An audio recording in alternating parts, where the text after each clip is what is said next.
அஸ்ஸலாமு அலைக்கும் வரஹ்மத்துல்லாஹி வபரகாத்துஹு. அல்லாஹ்வினுடைய மாபெரும் கிருபையால் உலகமெங்கும் வாழக்கூடிய இஸ்லாமிய சகோதர சகோதரிகளுக்கு பெரியகுளம் நவாப் ஜாமியா மஸ்ஜிதினுடைய உள் பள்ளிவாசனுடைய அழகிய தோற்றத்தை தான் நாம் தற்போது கண்டு வருகிறோம். தற்போது உள் பள்ளிவாசனுடைய மார்பில் சொட்டக்கூடிய பணி அல்லாஹ்வுடைய கிருபையால் சிறப்பான முறையில் நடைபெற்று வருகிறது. உள் பள்ளிவாசனுடைய தரைத்தளம் முழுவதும் மார்பிள்ஸ்கள் ஒட்டப்பட்டுள்ளது. அந்த காட்சியை தான் தற்பொழுது நீங்கள் காண்கிறீர்கள். வெளிப்பள்ளியிலும் தற்போது மார்பிள்ஸ்களுடைய ஒட்டக்கூடிய வேலை நடைபெற்றுள்ளது. 2.5 சப்புகள் வெளிப்பள்ளியிலே அழகிய முறையிலே அல்லாஹ்வினுடைய மிகப்பெரிய உதவியோடு நடைபெற்று வருகிறது. உள் பள்ளிவாசலிலே வயரிங் வேலையும் தற்பொழுது இன்று முதல் வயரிங் வேலை தொடங்கப்பட்டுள்ளது.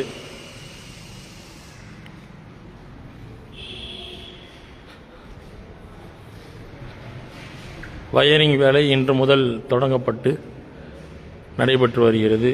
அல்லாஹ் மிகப்பெரிய கருணையாளன், நமக்காக அனைத்து வகையிலும் அல்லாஹ் உதவி செய்கின்றான்.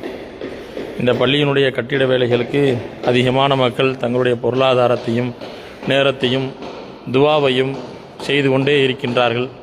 யாரெல்லாம் இந்த தொழுகை பள்ளிவாசலுடைய பணிக்காக அனைத்து வகையிலும் உறுதுணையாகவும் பொருளாதார ரீதியாகவும் உதவி செய்கின்றார்களோ அவர் அனைவருக்கும் அல்லாஹு தஆலா நீண்ட ஆயுளையும் பரிபூர்ணமான உடல் ஆரோக்கியத்தையும் நிறைவான செல்வத்தையும் கடனில்லாத வாழ்க்கையையும் சகல பாக்கியத்தையும் அல்லாஹ்விற்கும் ரசூலுக்கும் பிடித்தமான பொருத்தமான மனிதர்களாக இந்த உலகத்தில் வாழ்ந்து மறு உலகத்திலே வெற்றி பெறக்கூடிய மக்களாக நம் அனைவரையும் ஆக்கி அருள் புரிவானாக.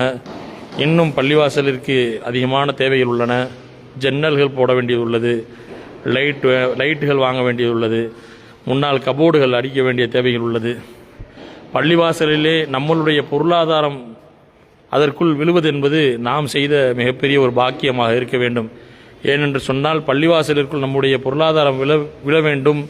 பள்ளிவாசனுடைய வேலைக்கு நம்மளுடைய ஒவ்வொரு ரூபாயும் பங்கு பெற வேண்டும் என்று சொன்னால் அது நமக்கு கிடைத்த பாக்கியமாக கருதி நம் பள்ளிக்காக உதவிகளை செய்ய வேண்டும். பள்ளியை பிரம்மாண்டமாக கட்டுவது, பள்ளிவாசல் அழகிய முறையில் வடிவமைப்பது அல்லாஹ்விற்கு பிடித்தமான ஒரு காரியமாக இருக்கிறது. யாரெல்லாம் இந்த உலகத்தில் பள்ளிக்காக உதவி செய்கிறார்களோ, பள்ளி கட்டுவதற்காக ஒரு செங்கல் அளவிற்கு உதவி செய்தால் கூட அல்லாஹ் மறுமையிலே அவர்களுக்காக ஒரு வீட்டை கட்டுகின்றான் என்பதாக நபிகள் நாயகம் ஸல்லல்லாஹு அலைஹி வஸல்லம் அவர்கள் கூறியிருக்கின்றார்கள்.